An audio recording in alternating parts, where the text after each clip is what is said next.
Katee, also known as Riot Curl on Instagram.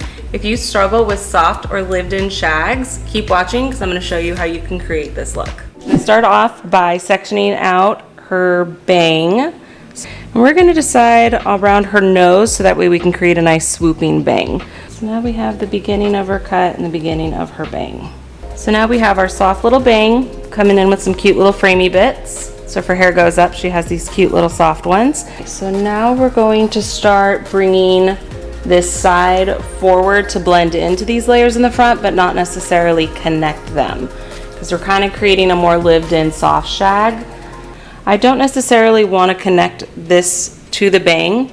So as I bring it out, I'm gonna drop my angle down to about here, and I'm gonna start doing a little soft scissor cutting and creating little triangles.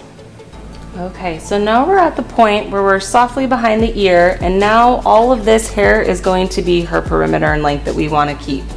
So at this point we have these really soft pieces, and this is going to be our length that we're going to be connecting everything else to. Okay, I'm going to check for balance. Pretty good.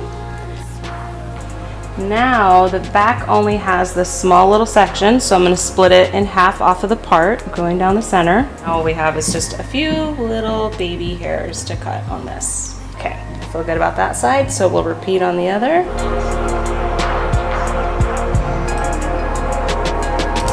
Perfect.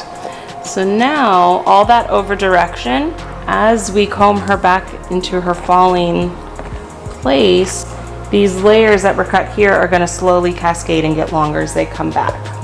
Here's where I'm just evaluating, making sure I like where everything is falling and checking for some balance. Now for some people who want a really longer layer in the back, you could pretty much leave it here, but at this point her layers are falling pretty low. So we want to bring those up so she has a little bit more movement. The last thing I'm going to check is connecting these layers that we just added to the bottom. So now that we've got her styled, we're going to soften some of her bangs and this little area here, so that way as it grows out she doesn't have these really chunky heavy spots, and it'll also keep it flowing nice and smooth. Okay, so now when I'm looking at her side, this feels a little heavy as well, so I'm just going through and picking up those heavier spots, elevating them from the hair and taking a little bit and walking it out. And I generally start about 3 inches from the end, from the length, and do 1, 2, and then do them closer together. And that way it'll glide a little softer. So in the back, if we start to move some of these pieces, we can start to see the layers. They're feeling pretty soft. You don't see any harsh edges.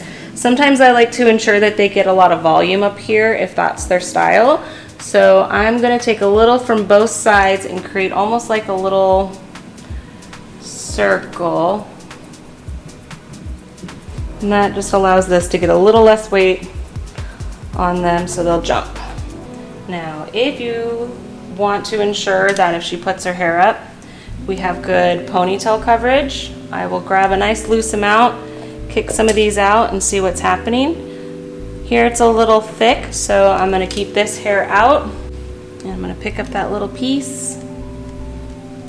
And here I'm just going to, so we have this cute little piece here, and then this, if she wasn't a mannequin head, she'd be laying a little softer.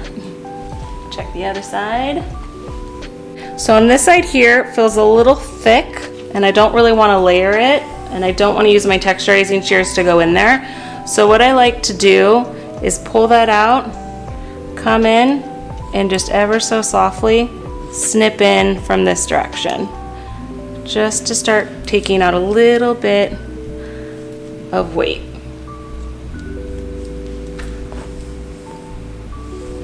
So then it just lays a little softer.